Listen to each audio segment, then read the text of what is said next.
The first words out of Coder's mouth were "walk me through it." And now within 2 minutes, we have Chris talking about the relationship generally and even some random relative named Cody. This is a lot of sensitivity for someone who's already confessed to the murders and already knows they will never step foot outside a prison ever again. Does Chris's reticence and deceptiveness mean that he's covering for someone like Nicole Kessinger? Not necessarily. People lie for a lot of different reasons. Join me in trying to figure out what his motivation could be for being evasive, when for all intents and purposes, it seems like he has nothing left to lose. What actually happened the morning of the Watts family murders? I'm Deception Detective, an attorney trained in statement analysis, and this channel exposes lies and manipulation. Today, we'll analyze a rare 2019 interview for signs that Chris Watts lied about the morning he murdered his entire family. This interview was uploaded by friend of the channel, Watts the Obsession. If you want more in this series, let me know by watching this playlist, liking, and commenting below. You can also become a channel member and vote on who we analyze next. Without further ado, let's listen. We're going to pick up about 50 minutes into the interview, where Chris is telling the investigators about Nutgate, an argument he and Shanann had because his mom exposed their allergic daughter to nuts. Oh, it's real. Do you know it's serious? Yeah. Yeah, it's not like, it wasn't like her throat like closed up, but she broke out in this full body rash that looked really, crazy looking. And luckily, like, nothing with her throat like happened. But So did that make you angry at your mom for doing that? yeah, I mean, I was just like, Mom, you just gotta. I told her you need to think. You need to pay attention. Just because another kid can have something doesn't mean another kid can have something. Because like when we were at that birthday party at Jeremy's that Sunday, they had this cake there.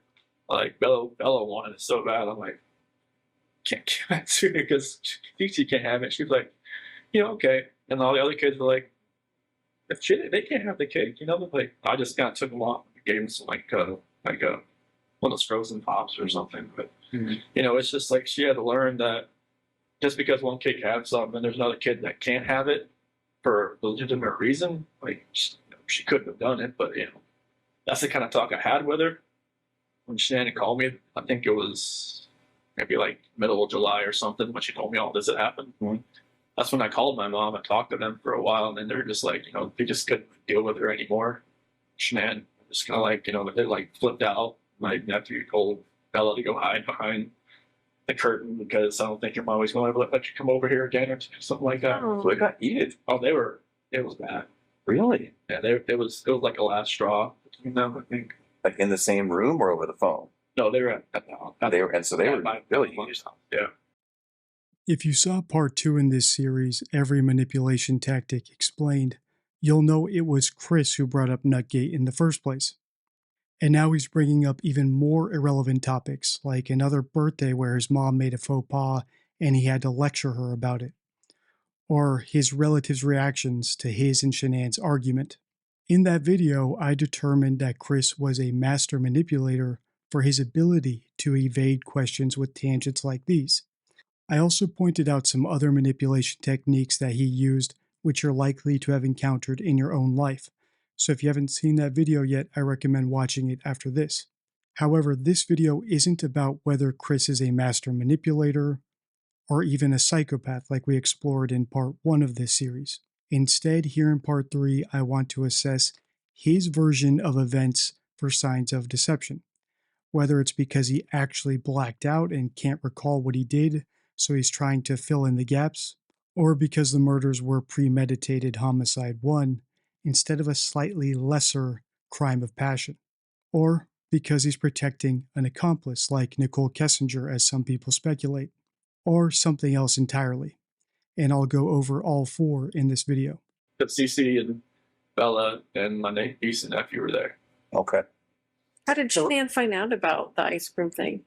Because Chanel was there, and I guess they were all sitting. One's couch was kind of like a U, and my niece went into the kitchen, and she knew where the ice cream was. So it's not like your mom gave it to her? Like she got her own? Yeah, she went in the freezer, got it, went out, and stopped beside Cece and started eating. But like it's just a matter of like Cece could go like Right. like that. I don't know what would happen if she just got it on her hand. Right. But like I know on like the prick test, Mhm. on the back, it's like a well. So were they staying there at your parents' house during that time? 'Cause- Yeah, it was. So they would go from my from Sandy and Frank's house Yeah. for like a few days or 5 days, and then go to my mom and dad's house for a couple days, couple hours back and forth. So it happened during that time. They were there, yeah. Okay. And so there were so many things that happened, weren't there? They just were little tiny ingredients to this Yeah. recipe. Yeah, nothing like Nuts, Chris. I mean, it's just so many things just didn't go your way. everything was like like somebody was stirring a pot, and we just That's exactly what it looked like. So then, I know I keep bringing it up. Can you walk me through just the last few minutes before Shenandoah? On the channel, I've analyzed lots of interviewers. For example, Dr. Phil, Nancy Grace, Chris McDonough of The Interview Room, and Piers Morgan. And the interviewers here are among the best we've seen so far on the channel. And that is because they recognize Chris is going off on tangents and they bring him back. Remember, the first time they brought up the question of what happened the morning he murdered his family was around the 40-minute mark of this interview. We are now 51 minutes in. In other words, Chris has been going on tangents and evading discussing the issue at hand for about 11 minutes, which is a testament to his ability to manipulate, to evade questions and dodge them and distract his interviewers. But these interviewers let him go off on a tangent and then they bring him back to the topic at hand. And if you want to see an example of an interviewer who gets totally fooled by this technique, I'll put that at the end of this video. For now, what we can deduce from this is that Chris is very sensitive about the morning of the murders, which makes sense. Now we need to determine, is he filibustering and trying not to talk about it because he's embarrassed about it, or because it was premeditated, or because he had an accomplice? I know I keep bringing it up. Can you walk me through just the last few minutes before Shenandoah? it was pretty much just like I had gotten dressed for work, and then like we started talking. Did she come to you? No, I was just right there in bed. Oh, okay. Yeah. So I was just like, I got my blue shirt on. I'm not doing everything. Ready to go. I was ready to go and Was she asleep, or did you have to wake her up to finish your conversation? Or wake her up because like she got on like 2 o'clock, so she pretty much out of bed. But I never knew like if her plane got delayed. Someone always told me like she just like sat around with Nicole, just like talked for a while, and then came home or something. I'm not sure if that was. It was delayed. Yeah. But yeah, when she came home and everything, but yeah, like I woke her up to talk to her. Oh, okay. Yeah. And is that because it was just eating at your Yeah, and like I knew like, something like did something so right with me. So I know like she knew. I just knew she knew. I just felt like maybe the kids weren't gonna be there when I got home that day. Oh, interesting. Now, I don't mean to offend, but I have to ask, is that really the truth? Okay. I really felt like they weren't gonna be there when I got home that day. Oh. And like so, she would take them somewhere? No, Or- I just felt like either maybe I wouldn't go home, maybe they weren't gonna be there, or I wouldn't be allowed in. Type thing. I think I saw some text messages where Shanann talked about that she would take the kids to another state or something because she wouldn't be able to afford to live in Colorado or something like that. Did she say that kind of stuff to you, or Yeah. what did she say about that? She said she couldn't afford to live in Colorado on her own, and that I told her like, well, you can drive, and she pretty much makes the same amount I do. Yeah. But as she said, she wouldn't want to try, just because Colorado just the price of living there was a lot higher than North Carolina. And just so I'm clear, you thought maybe she in your mind you thought maybe she would take the kids somewhere else or like lock you out of the house or Or just like I wouldn't want to make a scene like trying like on the door trying to get in or anything like that. But like I just felt like that was what I did on Sunday. It was kind of like or Saturday night was kind of like the last straw. Kind of like going out with somebody and reaching having a account card and just like not trying at all. so walk me through it though, because she comes home, she touches you, you guys have sex, you fall asleep, then you wake up for work, all natural, all, a normal day's work type thing. Yeah. What was it that made you think, I just can't do this anymore? I have to talk to her. It was eating away at me. Like I knew like something, like I knew everything that I did. Like If you're not aware, I've consolidated my 52 favorite rules for spotting lies and manipulation into what I call the Deception Deck. And I'm happy to announce it is now available as an app. And the reason I mention this is I have an entire card in the deck about assessing stories. And one of the 4 ways to assess a fake story is by looking for inconsistencies. And while we don't have any hard inconsistencies, we do have something he said which actually made the interviewers also perk up and ask him, is that really true? And that was when Chris said he woke up Shanann to have an argument, because so far throughout this entire analysis, Chris seems to have done everything possible to avoid any sort of confrontation. In fact, in my last video, I suggested that that might actually be one of the contributing factors to the murders. The tragedy of this case and the irony of it is that it was Chris's cowardice which led to the murders, in my opinion. He was too cowardly to tell Shanann he wanted to get a divorce and deal with that fallout. And he was too cowardly to tell Nicole that what they were doing was a mistake and he wanted to break up with her. In his twisted psychopathic mind, eliminating Shanann and his children was the easier option. When someone doesn't feel emotions like love or remorse or empathy, butchering someone is a lot easier than the tedium of arguing with them for the next 18 years. So, does the fact that Chris said he woke up Shanann to argue with her and break up with her mean he's lying? Of course not, right? People can act out of character. But it is something we should make note of as possibly false, just because it doesn't match up with anything else we've seen of him so far. And the interviewers seem to think the same, which is why they pressed Chris again on the issue to confirm whether or not that was true. So before I hit play, let's do a little bit of practice here. The interviewers pressed him on a detail that's probably false. Chris is a master manipulator. What do you think he will do now? Do you think he will elaborate and answer their question with more detail this time?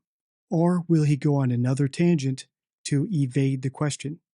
So walk me through it though, because she comes home, she touches you, you guys have sex, you fall asleep, then you wake up for work, all natural, all, a normal day's work type thing. Yeah. What was it that made you think, I just can't do this anymore? I have to talk to her. it was eating away at me. Like I knew like something, like I knew everything that I did. Like I know like when I was with Nikki, it was different. Like I wasn't even like in the realm of I'm a dad, I'm a husband type thing. Oh, And then like I was saying, when I'm never at home, like sleeping in my own bed, like I have no like concept of that anymore. interesting. It So was- in your mind and heart, you can live moved on. Like it kind of felt like if I wasn't at home, like I didn't think about it almost. Cause like if I wasn't sleeping on my own, but like I think there was at one point like Nikki had gone to the mountains with her friends for like a few days, like into June, first part of July, and then like that part, obviously I was home, but like from that whole month of July on, it was like I was never at home. Like I never had all those reminders around me. I never had, like every time my wife called me, I would be at Nikki's house. Oh, while she was in North Carolina. Yeah. Okay. And I would like, walk outside and talk to her, or like when I was next to the car or something like that. I would never be at home looking like have all these pictures around me and just being in the same bed, seeing my kid bed, seeing everything that we go for the last 6 years. And so, did you just want to once and for all get it out in the open? I just wanted to just tell her how I was feeling at that point in time. Like I didn't feel like me and her were compatible anymore. Honestly, I didn't feel like that because what was going on with Nikki, it was new. It was new. Right. Absolutely. Anything that's new always feels better than the old. Yes. You were probably bitten by the love bug. Yeah, That's how a lot of therapists. unfortunately, Yeah. it was just like I never felt that. I mean, even like with new relationships in the past, like it always felt different. Like the first couple of weeks, and then but it just with someone with Nikki felt different. I don't know what it was. Maybe it was just like you said, like I was more in control, and like it was more of like maybe more of me coming out. Because Shanann always said, like, it always seemed I was more myself around other people, like, you know, her cousin Cody, like, you know, like Cody lived or came up, visited us for a little bit while we were in Colorado for a little while. And Cody always talked about, like, oh, Chris is so funny. Chris is like, Shanann would always like, why didn't you like that with me? I'm just like, well, maybe I always felt nervous around you. There's only so much oxygen in the room, right? I say this to some people, what dominant personalities, you know? I just always felt nervous. I always felt like I was, you know, never could actually just be myself. Right. Nikki, I was myself like all the time. It was just different. Well, and it seems as though, and again, hard to talk about, and you tell me if I'm wrong, but it also When I hit play, the first words out of Coder's mouth were "walk me through it." And now within 2 minutes, we have Chris talking about the relationship generally, talking about Nicole, and even some random relative named Cody. If you haven't recognized it yet, this is a textbook tangent. Even when Chris addressed the interviewer's question about why he would have woken up Shanann, he answered in the hypothetical, well, I wanted to tell her. He doesn't speak in the past tense, which is a great indicator of someone telling the truth, which would have been, I told her. In other words, this is a lot of sensitivity for someone who's already confessed to the murders and already knows they will never step foot outside a prison ever again. Does Chris's reticence and deceptiveness mean that he's covering for someone like Nicole Kessinger? Not necessarily. People lie for a lot of different reasons. In fact, it's one of the cards in my deception deck. The quote on the card reads, "Imagination is more important than knowledge." Albert Einstein. When analyzing statements, it's important to consider why the individual might be lying, as there are numerous motivations beyond guilt. Put yourself in their shoes and consider 1. Protection. Could they be safeguarding something such as an investment, relative, or their own pride? 2. Avoidance. Are they attempting to evade negative outcomes like shame, jail, or retaliation? 3. Gain. Might they be seeking benefits including attention, financial gain, or closure? And 4. Could they be influenced by other factors such as activism, psychological issues, or a simple mistake?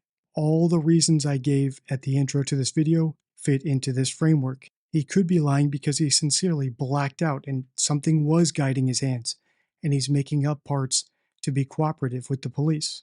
Or the murder was premeditated homicide 1, and he wants to portray it as if it were a crime of passion, or because he's protecting Nicole Kessinger, or any other number of reasons. But so far, what we can say for sure is that he's extremely sensitive about it, because whenever the interviewers, and they are great interviewers, bring him back on topic, he gives just a tidbit of information before slipping off the hook with a tangent.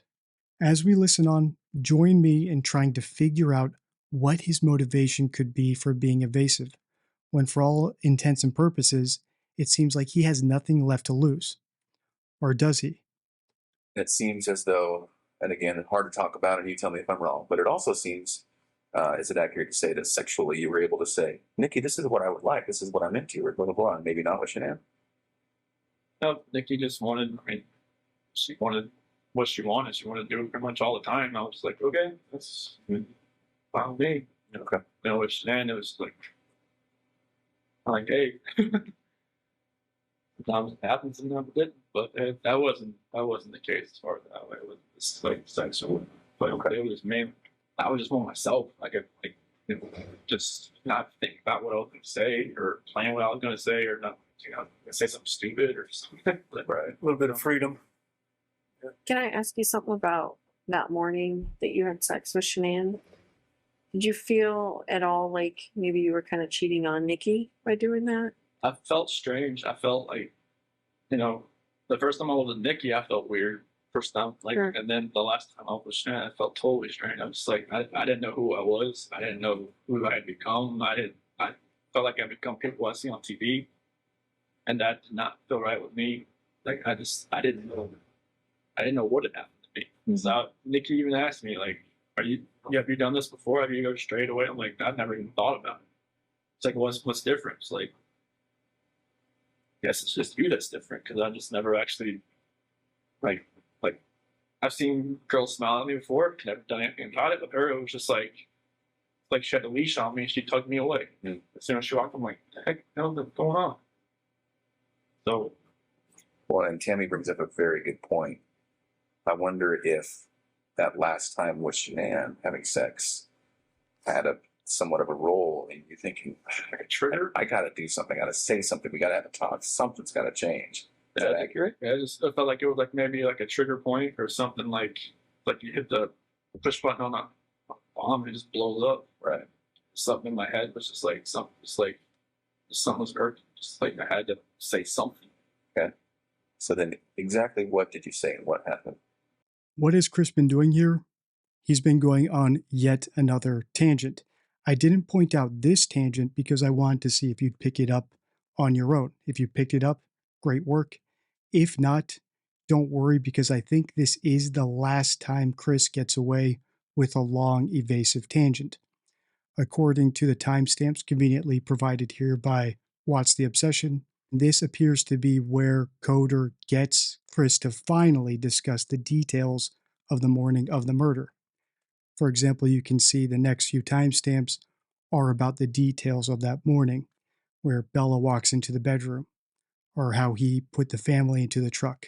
So what I will be doing and what you should be doing as we listen to Chris's response here is understanding that even a psychopath like Chris does not want to lie. And once the investigators take away the easy stuff that allows him to evade answering questions, he has fewer options to. Okay.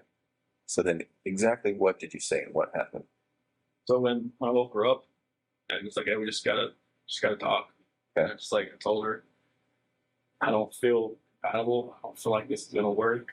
I just, I don't wanna, like, can we cancel the trip to Aspen? Because she had booked a trip that week Oh, to go to some, like, mystery 4-star luxury hotel or something. just the two of you or the whole family? Just me and her. Okay. And she had Amanda there and watched the kids that weekend or something. Okay. And I was just like, can we cancel that? Can we like do something? Like, from what I remember, I even said, can we move to Brighton just to get away from like this house? Oh, But like, I'm not sure if that was like in the beginning or the end of part of the conversation or whatnot. That conversation was so many different ways. Like they'd gone from like staying together to not staying together to just like all of the above. okay. So this is half an hour, what? Definitely not more than that. I don't think. Okay. I don't think. Are you crying? Is he crying? It's like, she's got mascara. She didn't wash her face when she got home. She had makeup on still, so mascara running all over her and stuff like that. Yeah, it was nothing about that conference. I just wish I could take all of it back. Just the whole everything back, everything. But So then when did it turn? as far as that conversation, just at the end when I was telling her like I told her I didn't love her anymore. That's when it happened. What happened? She told me to get off her, and then I felt my hand about it.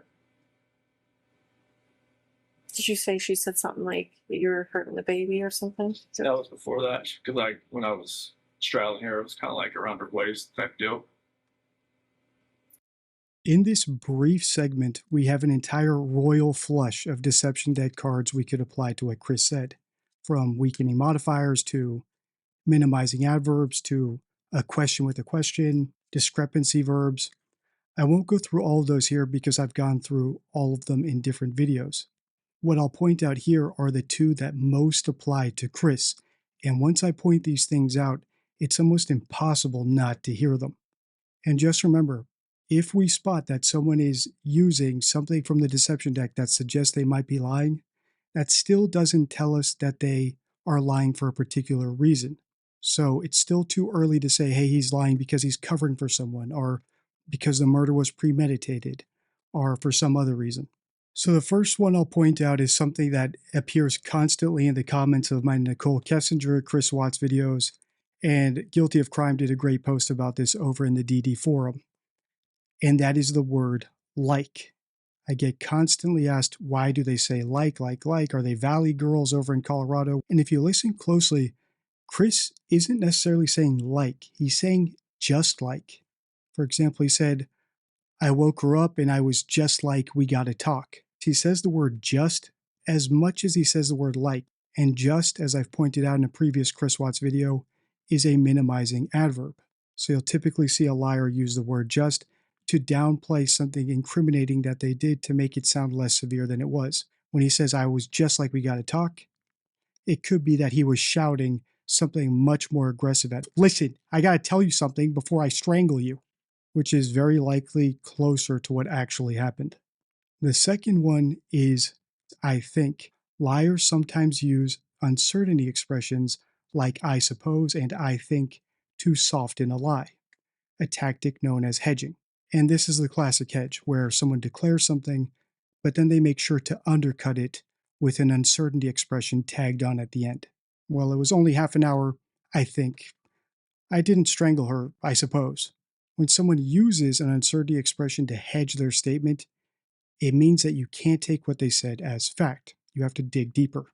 As we listen on, look out for those things, as well as a temporal lacunae. And if you don't know what that is, I'll point it out when we pause. I'm not sure if that was like in the beginning or the end of part of the conversation or whatnot. That conversation went so many different ways. Like they'd gone from like staying together to not staying together to just like all of the above. Okay. So this is half an hour, what? Definitely not more than that. Okay. I don't think. Are you crying? Is he crying? It's like, she's got mascara. She didn't wash her face when she got home. She had makeup on still, so mascara was running all over her and stuff like that. Yeah, it was nothing about that conversation. I just wish I could take all of it back. Just the whole thing back, everything. But So then when did it turn? as far as that conversation, just at the end when I was telling her like I told her I didn't love her anymore. That's when it happened. What happened? She told me to get off her, and then I put my hand on it. Did you say she said something like that you were hurting the baby or something? That was before that. It was subtle, but that was the temporal lacunae. I rewound by about a minute. I'll just read you the rule from the card. Words such as after, then, while, when, and within X amount of time indicate a leap through time. Liars often use these terms to omit incriminating parts of a story. And if you didn't catch it, Chris leapt over the part where their conversation about moving and going to Aspen turned into him straddling her on the bed and him having to get off of her. Agent Tammy Lee picked up on it, which was great. But a less sophisticated interviewer might have missed that. And once again, this goes back to the psychology of liars. Liars typically will do anything they can not to technically lie. So if you distract the interviewer, you don't have to lie about the thing that would make you look guilty. If you skip over the thing that would make you look bad, you're not technically lying about it. You're just omitting it from your response. And then, as I pointed out the last time I paused and with all the cards I showed during this part of the video, hedging is the next resort. Basically using your words to say, what I'm telling you is not necessarily 100% true.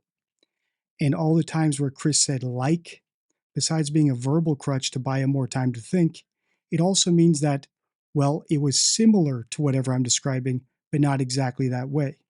For example, if I tell you, well, my bike is like a Harley, that means my bike isn't necessarily a Harley. In fact, I'm telling you it's not a Harley.